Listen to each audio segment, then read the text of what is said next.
नमस्कार मंडळी. आपलं मन म्हणजे आपल्या जीवनाचा किल्ला आणि या किल्ल्याचं रक्षण करण्यासाठी समर्थ रामदास स्वामींनी आपल्याला दिले मनाचे श्लोक.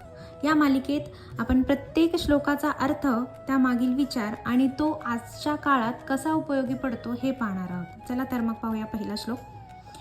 गणाधीश जो ईश सर्वा गुणांचा, मुळारंभ आरंभ तो निर्गुणांचा, नमो शारदा मूळ चत्वार वाचा, गमू पंथ आनंद या राघवाचा. या श्लोकात समर्थ रामदास स्वामी सुरुवात करतात ती नम्रतेनं आणि श्रद्धेनं. गणाधीश म्हणजेच श्री गणेश, सर्व अडथळ्यांचा नाश करणारा. तो ईश सर्व गुणांचा म्हणजेच तोच सर्व गुणांचा स्रोत आहे.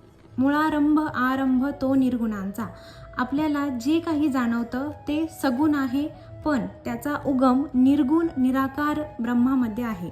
नमो शारदा मूळ चत्वार वाचा म्हणजे मी सरस्वती देवीला वंदन करतो, जिने आपल्याला बोलण्याची शक्ती दिली. आणि शेवटी गमू पंथ आनंद या राघवाचा, मी आता श्रीरामांच्या मार्गावर चालण्यास सुरुवात करतो. हा मार्ग आहे संयमाचा, कर्तव्याचा आणि भक्तीचा. भगवद्गीतेतही श्रीकृष्ण म्हणतात, सर्व धर्मान परित्यज्य मामेकं शरणं व्रज. म्हणजेच सर्व संकल्प सोडून तू माझ्या ईश्वराच्या शरण ये. म्हणजेच समर्थ सुद्धा हेच सांगतात, श्रीरामाच्या अनंत मार्गावर मी जात आहे. म्हणजेच आपलं मन जेव्हा प्रभूच्या चरणी समर्पित होतं तेव्हाच खरं शुद्धीकरण होतं.